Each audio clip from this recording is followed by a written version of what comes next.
Hello friend, मैं फ़िरोज़ और आप देख रहे हैं आपका अपना चैनल गार्डनिंग पैशन। आज मैं शेयर कर रहा हूँ आपके साथ ड्रेसिना विक्टोरिया प्लांट की जानकारी।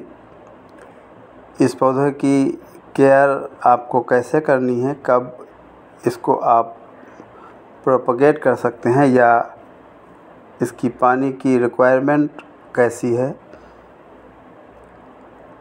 और बहुत सी इसकी केयर के बारे में बातें जो ड्रेसिना पौधे को अच्छी ग्रोथ देने के लिए सहायक होती हैं, मैं आज आपके साथ शेयर कर रहा हूँ।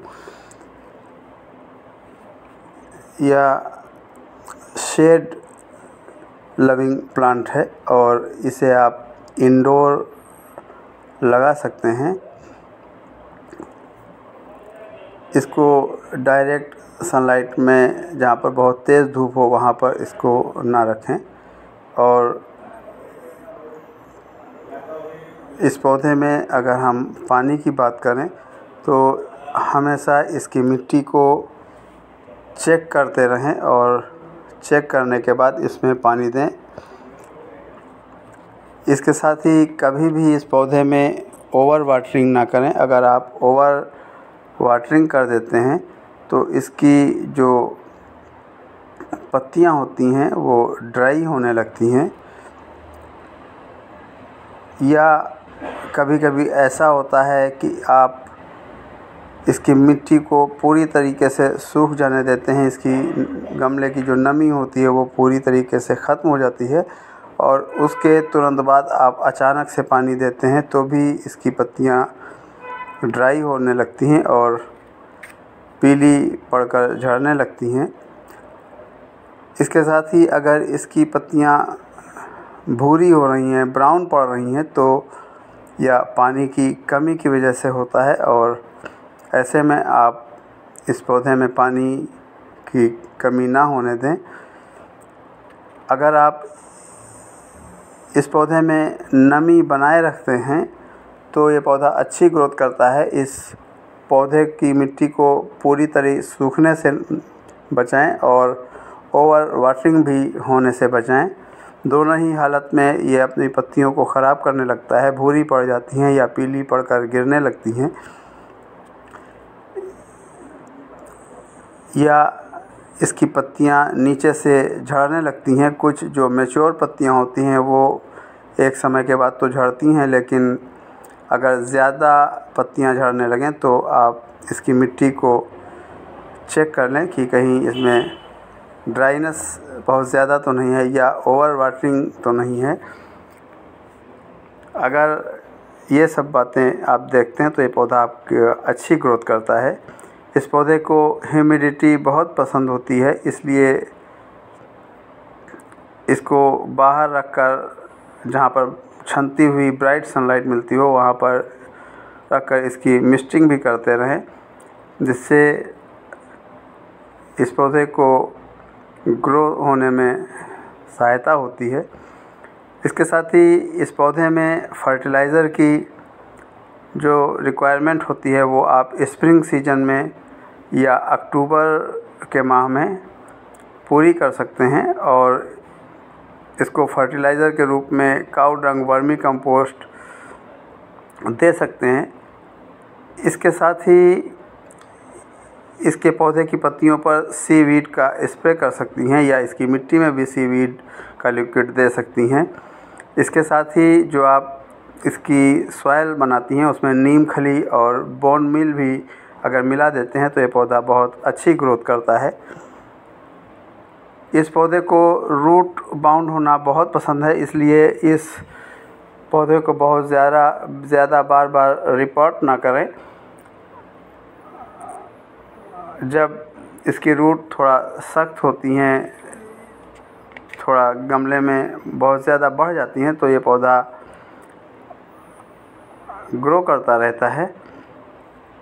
इसके साथ ही अगर हम इसकी कटिंग की बात करें तो आप इस पौधे की कटिंग स्प्रिंग सीजन में कर सकते हैं और इसी समय इसकी कटिंग आप लगा भी सकते हैं। इसके साथ ही अक्टूबर माह में भी इसकी कटिंग को अगर आप लगा देते हैं तो ये ग्रो हो जाती हैं, और इन कटिंग को आप सॉइल में या वाटर दोनों जगह पर लगा सकते हैं। इसके साथ ही जब आप कटिंग करते हैं तो ये पौधा नीचे से न्यू ग्रोथ निकालता है और धीरे धीरे ये बुशी भी हो जाता है, और जो कटिंग आप लेते हैं उसको आप पानी या सॉइल में ग्रो भी कर लें तो आपको नया पौधा मिल जाता है।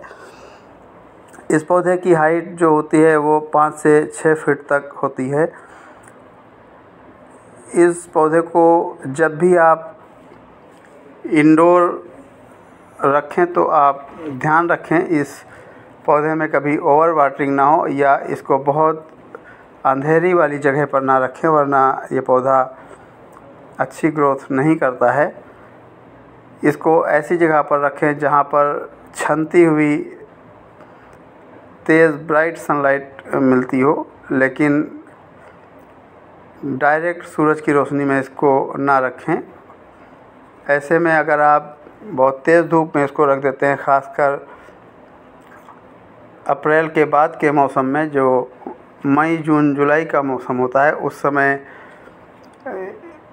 इसके पौधों की पत्तियां तेज़ धूप की वजह से झुलसने लगती हैं, तो ये पौधा बहुत ख़राब लगने लगता है। इसके साथ ही बारिश के दिनों में भी थोड़ा ध्यान रखें कि इस पौधे में जब आप बाहर इसको लगाते हैं तो इसमें ओवर वाटरिंग ना होने पाए, इसलिए इसको शेड के नीचे रखें, जिससे इसको ह्यूमिडिटी तो मिलती रहे लेकिन पानी की ज़्यादती ना हो। इसके साथ ही अक्सर ये पौधे जो ड्रेसिना के होते हैं, चाहे कोई भी वैरायटी हो, वो ठंड के दिनों में डोर्मेंसी पीरियड में चले जाते हैं और उस समय इनकी ग्रोथ रुक सी जाती है। ऐसे में इनकी पत्तियां भूरी पड़ जाती हैं या टिप्स इसके काले पड़ने लगते हैं, तो ऐसे में भी इसमें ओवर वाटरिंग ना करें और कोहरे और ओस के इससे बचाते रहें। इसी के साथ साथियों, अगर ये मेरा वीडियो आपको पसंद आया है तो प्लीज़ मेरे वीडियो को लाइक और शेयर करें। मेरे चैनल को सब्सक्राइब ज़रूर करें, जिससे मैं आपके लिए और भी अच्छी वीडियो लेकर आता रहूं। इसी के साथ ही एक चीज़ और ध्यान रखनी चाहिए, इसमें जो ख़राब भूरी पड़ गई पत्तियां हैं, बहुत ज़्यादा भूरी हो जाती हैं, उन पत्तियों को हटा देना चाहिए। और अगर इस पर कभी फंगल इन्फेक्शन हो तो इसकी रूट में फंगीसाइड का घोल बना कर दे दें, या इसकी पत्तियों पर नीम ऑयल का छिड़काव कर दें, जिससे ये पौधा अच्छे से ग्रोथ करता रहता है। इसको आप इंडोर या आउटडोर दोनों जगह लगा सकते हैं, लेकिन आउटडोर इसको सुबह की 1-2 घंटे की धूप जहाँ पर आती हो वहीं पर रखें, और उसके बाद पूरे दिन इसको छाया मिलती रहती हो, वहाँ ये पौधा ग्रो करता रहता है। या इसको सेमी शेड एरिया में रखें तो ये पौधा अच्छी ग्रोथ करता है। इसी के साथ इजाज़त चाहता हूँ, फिर मिलूँगा एक नई जानकारी के साथ, एक नए पौधे के साथ। इजाज़त चाहता हूँ, धन्यवाद।